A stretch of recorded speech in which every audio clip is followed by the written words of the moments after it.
السلام علیکم، میں ہوں فرحت عباس شاہ، آپ دیکھ رہے ہیں لاہور ٹی وی۔ مشکلات کا آغاز عمران ریاض پر، مشکلات کا آغاز پریشانیوں کا اب ہوا ہے۔ وہ بھی ٹھیک ہے کہ اس نے دلیری کے ساتھ، جرأت اور ہمت کے ساتھ خود کو پولیس کے حوالے کیا۔ وہ سمجھ رہا تھا وہ خود کو قانون کے حوالے کر رہا ہے، لیکن میں یہ کہہ رہا ہوں کہ اس نے خود کو پولیس کے حوالے کیا۔ یہ میرے جتنے صحافی دوست ہیں اس بات کو ذرا سمجھنے کی کوشش کریں اور آپ بھی سمجھنے کی کوشش کریں۔ جتنی بوگس ایف آئی آریں سامنے آئی ہیں، قانون یہ نہیں کر سکتا، یہ تو قانوناً ہو ہی نہیں سکتی۔ تو اگر پھر بھی ان پر عمل درآمد ہو رہا ہے اور یہاں تک کہ جوڈیشل ریمانڈ تک بات آ گئی ہے، تو اس کا مطلب صاف یہ ہے کہ یہ قانون نہیں ہے، یہ پولیس ہے، افراد ہیں، لوگ ہیں، طاقتور لوگ ہیں جنہوں نے قانون کو ہاتھ میں لیا ہوا ہے۔ اب وہاں سے جوڈیشل ریمانڈ، اس کا عمران ریاض جوڈیشل ریمانڈ تو مانگتے ہیں جب کسی سے آپ نے تفتیش کر کے اس سے اسلحہ برآمد کرنا ہو، جس سے اس نے کوئی جرم کیا ہے، قتل کیا ہے، کوئی واردات ڈالی ہے، آپ نے مال مسروقہ برآمد کرنا ہو، آپ نے کوئی ایسی چیزیں، ثبوت کسی جرم کے آپ نے جو ہے وہ اس سے نکلوانے ہوں، خاص طور پہ انٹیروگیشن کر کے، تفتیش کر کے۔ اب میں آپ کو بتاؤں، پہلے تو میں آپ کو بتاؤں کہ یہ تفتیش جو ہے کیا ہوتی ہے، کیسے ہوتی ہے، انٹیروگیشن کیسے ہوتی ہے۔ سب کو پتہ ہے سوال و جواب ہے۔ انٹیروگیشن کا مطلب ہے کہ وہ پوچھیں گے کچھ، اگر کوئی جرم کیا ہے تو کب کیا، کہاں کیا، تیرے ساتھ کون کون تھا، کتنے بجے نکلے، کتنے بجے وہ واردات کی، پھر پیسے کہاں یا مال کہاں چھپایا، اسلحہ کدھر ہے، جو بھی جس طرح کا جرم ہو اس طرح کی نوعیت کی تفتیش ہوتی ہے۔ اس سے آگے پھر اگلے لائحہ عمل اپنائے جاتے ہیں، جو اس جرم میں شامل ہوتا ہے، ملوث ہوتا ہے، پھر اس کو پکڑا جاتا ہے۔ ایک تو یہ ہے کہ سوال و جواب ہوتے ہیں، اور اگر وہ بندہ نہ مانے تو پھر جس طرح کہ یہ ابھی پولیس نے جگایا نہیں ہے اس کو، وہ سفر میں جاگتا رہا ہے، تکلیف میں جاگتا رہا ہے، گرمی میں جاگتا رہا ہے، اور وہ جو جس طرح کی کنڈیشنز تھی وہاں پہ، بھوک پیاس گرمی، پتہ نہیں پنکھا بھی تھا کہ نہیں، اور سفر میں جاتے آتے وہ سونا بھی نہیں نصیب ہوا بیچارے کو، گاڑیوں میں سو رہا ہے، آنکھوں پہ پٹی باندھ کے، وہ چادر اپنی لے کے، رومال۔ تو یہ تو اس کے ساتھ جو ہے وہ اس طرح سے جاگتا رہا ہے۔ جگانے والا کام یہ ہوتا ہے کہ جیسے بھی یہ جو انٹیروگیشن جہاں پہ کی جاتی ہے، اور جو خاص طرح کے انٹیروگیشن رومز ہوتے ہیں، ان میں تو وہ بندوبست ہوتا ہے کہ جیسے ہی بندہ سونے کی کوشش کرے تو لائٹیں جلا دی جاتی ہیں، اتنی تیز لائٹیں ہوتی ہیں کہ وہ انسان کو سونے کیا ہے، وہ بیٹھنے نہیں دیتی۔ دوسرا طریقہ یہ ہوتا ہے کہ کوئی نہ کوئی آواز، شور پیدا کر دیا جاتا ہے، بیل سے، میوزک سے، سپیکروں سے، اتنا تکلیف دہ شور ہوتا ہے کہ آدمی سونے کا نام ہی نہیں لے سکتا۔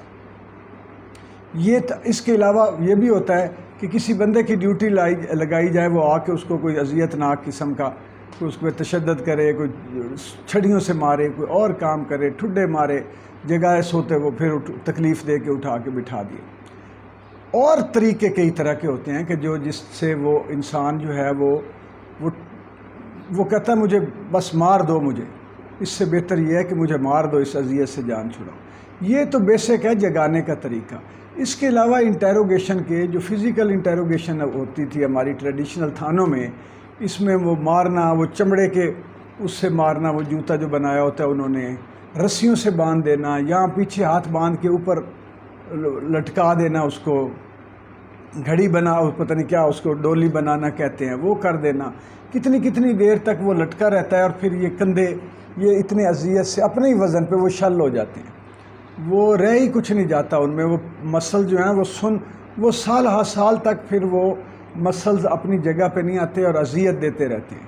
یہ پھر یہ تھا کہ ٹانگوں کے ارد گرد جو ہے وہ باندھ دیتے تھے بان، اور پھر بان جو ہے اس کے اوپر جن سے چار پائیاں ہونی جاتی ہیں، اس کے اوپر جو ہے وہ نیٹنگ ہوتی ہے نا، جس طرح جرسیوں کے وہ ہوتی ہے اون، یہ بان ہوتی ہے، وہ جو ایک طرح کا نا، وہ رسیاں بنائی جاتی ہیں پودوں سے، ان کے پتوں وغیرہ سے، وہ لمبے لمبے پتے ہوتے ہیں۔ تو وہ بان جو ہے، یہ میں ان بچوں کے لیے، ان لوگوں کے لیے بتا رہا ہوں جن کو پتہ نہیں ہے، باقی ہم میں سے تو سب کو پتہ ہے۔ بان کے اوپر پھر پانی ڈال دیا جاتا ہے، وہ پھر پانی سے جو ہے وہ کستا ہے، مزید وہ کھچائی میں آتا ہے تو وہ سن کر دیتا ہے، پیروں کو تکلیف ہونی، ٹانگوں بازو جہاں بھی باندھو. یہ ٹریڈیشنل ہیں. ابھی ماڈرن کیا کچھ آ گیا ہے، انبلیویبل ہے. کچھ نہیں، نہ بتانا چاہیے، نہ بتایا جا سکتا ہے، نہ آپ سن سکتے. آپ فلمیں دیکھ لیں، انگریزی فلموں میں اس طرح کی بہت ساری چیزیں آپ کو مل جائیں گی. تو ابھی صورتحال اتنی تکلیف دہ ہے، اتنی وہ میں جو محسوس کر رہا ہوں کہ وہ ایک بھولا معصوم دلیر نوجوان، ایک سچا. دیکھیں اس ملک میں سچ کی روایت جو ہے نا، اس کو بھی نہیں پنپنے دیا جا رہا کہ کوئی دلیری سے سچ بول سکے. ہونا تو یہ چاہیے کہ کوئی دلیری سے سچ بولنے والا ہو، اس کو تمغے ملیں، اس کو ایوارڈز ملیں، اس کی عزت ہو معاشرے میں. سچ بولنے والے کو جب آپ یہ حالات کریں گے تو سچ بولنے سے آپ لوگوں کو ڈرائیں گے. پھر جب لوگ ڈریں گے پھر وہ جھوٹ بولیں گے اور پھر سارا معاشرہ گلتا سڑتا جائے گا. یہ صورتحال ہے. اور پھر اس نے اب ہر بندہ یہ کہہ رہا ہے کہ اس کا جرم کیا ہے. جرم یہ ہے کہ وہ بولا ہے، سامنے سوال کیا ہے. میں بھی ہر دفعہ اپنی ویڈیو میں بتاتا ہوں کہ سوال کا جواب دیں. جواب نہ دیں تو اسے کہیں یار ابھی ہم جواب نہیں دے سکتے، ذرا ٹھہر جاؤ. اپنی نیت اس پہ واضح کریں، اس کو بتائیں. اس نے بھی بتایا نا کہ ریڈ لائن یہ اب کراس ہو رہی ہے، میرے بچوں کو دھمکیاں ہو رہی ہیں. تو اس سے بھی بتائیں کہ یار یہ ریڈ لائن کراس نہ کرو. اب بتایا جائے گا، اب نیگوسیشنز ہوں گی اس کے ساتھ، اور اس کو اب اس کے اوپر ہے کہ کہاں جا کے وہ تشدد کے بعد ان سے جو ہے وہ ٹوٹتا ہے اور راضی ہوتا ہے. دیکھیں انسان ہے، وہ دل جب تشدد کے بعد کوئی مانتا ہے تو وہ اپنی جسمانی انسانی جو ہے وہ اپنی جتنی لمیٹیشن ہے اس کے مطابق مانتا ہے، دل سے نہیں مانتا. تشدد کے ساتھ آدمی سے آپ دل سے بات نہیں منوا سکتے. دل صرف محبت سے مانتا ہے.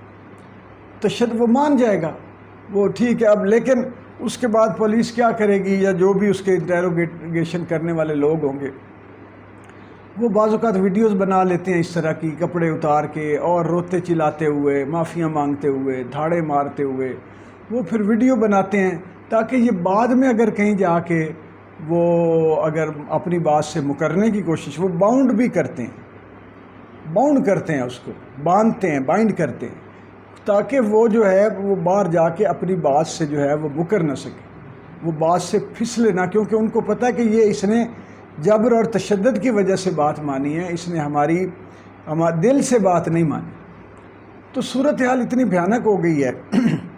اب میں آخر میں آپ کو یہ بھی بتاؤں کہ سول لائن تھانہ ہی کیوں، سول لائن اور باقی تھانے بھی تو تھے. یہ خاص طور پہ جب لاہور بلایا گیا ہے، میری اپنی سوچ ہے، مجھے کسی نے اطلاع نہیں دی. مجھے لگتا یہ ہے کہ چونکہ جن لوگوں نے اس کے ساتھ یہ جو جہاں پولیس میں جہاں جا رہا ہے، انہوں نے کوئی سوال و جواب تھوڑی اس کرنے تھے. وہ ان کی ڈیوٹی لگی تھی، یار پکڑو، یہ کرو، وہ کرو. اب وہ اصلی جگہ پہ آ رہا ہے جہاں اب اس سے بات چیت ہوگی، نیگوسیشنز ہوں گی، جہاں پہ جو ہے نا اس کو جو وہ اپنی مرضی جو اس سے کروانا چاہتے ہیں، یا اگر کسی کو اس پہ کوئی غصہ ہے، انا کا مسئلہ ہے، انہوں نے سمجھا کہ ہمیں تڑیاں لگاتا رہا ہے کہ اب دیکھ لینا، مار لو، یہ کر لو، وہ کر لو، سچ سے باز نہیں آؤں گا. اس طرح کا جن کا بھی کوئی مسائل اب اس کے ساتھ ہیں، سیاسی یا غیر سیاسی، یا جو کچھ لوگ تو کہہ رہے ہیں نا جی کہ کوئی خاتون ہے اس کے پیچھے، میں نہیں مانتا. یہ وہی لوگ ہیں جن لوگوں کو اس نے کہا ہے کہ سوال کا جواب دو. اب وہ اس کو سوال کا جواب دیں گے، چاہے تشدد سے دیں، چاہے وربلی دیں. وہ اصل میں یہ ہے کہ ہم تمہیں دیتے ہیں جواب، آ جاؤ. تو نہایت ہی دکھ سے، تکلیف سے کہنا پڑ رہا ہے کہ ایسے واقعات کا اثر قوموں پہ ہوا کرتا ہے، اور قومیں جو ہے وہ اس طرح کی باتیں دیکھ کے آہستہ آہستہ کھسی ہونا شروع ہو جاتی ہیں. اور میرے خیال میں ان کو کھسی قوم ہی چاہیے، ان کو کوئی آگے سے بولنے والا، بات کرنے والا. اب دیکھیں شکنجے، عالمی شکنجے جو ہے نا، ان کے سامنے ہماری یہی حالت ہے پورے ملک کی. وہ جب ہمیں دبوچتے ہیں چاروں طرف سے، یہ میں اگلی ویڈیو میں بتاؤں گا کہ اب کس طرح عالمی سامراج نے اور IMF نے اب ہماری فوج کا رخ کر لیا ہے، اور ہماری فوج کو وہ کس طرح اب شکنجے میں لینا چاہتی ہیں آہستہ آہستہ. ان کے ایجنڈے لمبے ہوتے ہیں، انہوں نے ابتدا کر دی ہوئی تھی، اگلا سٹیپ آ گیا. تو یہ شکنجے جو ہیں یہ قوموں کو اس طرح کا خوف، اس طرح کا تشدد قوموں کو کھسی کر دیتا ہے. اور اس میں میرے خیال میں صرف پھر عوام بھی نہیں کھسی ہوتے، خواص پہلے ہو چکے ہوتے ہیں، تبھی وہ عوام کے اوپر جو ہے وہ سارا یہ مسلط کرتے ہیں، خوف، تشدد. جس کی عمران خان صاحب بھی بات کر رہے ہیں، تو یہ کوئی مقصد ہے، کوئی بھی اس کو تاریخ تو اچھا نہیں کہے گا۔ جو بھی اپنے وطن سے پیار کرتا ہے، جو بھی ملک سے محبت کرتا ہے، جو بھی اپنی فوج کا احترام کرتا ہے اور اسے مقدس سمجھتا ہے، ضروری سمجھتا ہے، اداروں کو، پولیس کو اچھا دیکھنا چاہتا ہے، کرپشن نہیں دیکھنا چاہتا، وہ ہر بندہ جو ہے وہ اس بات پر نہ صرف دکھی ہوتا ہے بلکہ اس کا اعتبار اپنے وطن اور وطن کے اداروں سے اٹھتا چلا جاتا ہے۔ دعاؤں میں یاد رکھیے گا، چینل کو ضرور سبسکرائب کر لیں۔ اگلی 1-2 ویڈیو میں آپ کو مزید اپڈیٹ دوں گا، کچھ اور چیزیں بھی ہیں جو مقصد ہے کہ آپ تک پہنچانی ضروری ہیں۔ میں آخر میں یہ ضرور کہوں گا کہ آپ عمران ریاض کے لیے دعا کیجیے گا، ملک کے لیے دعا کیجیے گا، عوام کے لیے دعا کیجیے گا، ساری صورتحال جو ہے اس کے لیے دعا کیجیے گا۔ اللہ آپ کو سلامت رکھے۔ چینل کو ضرور سبسکرائب کر لیں، ویڈیو کو لائک اور شیئر ضرور کریں۔ بہت شکریہ۔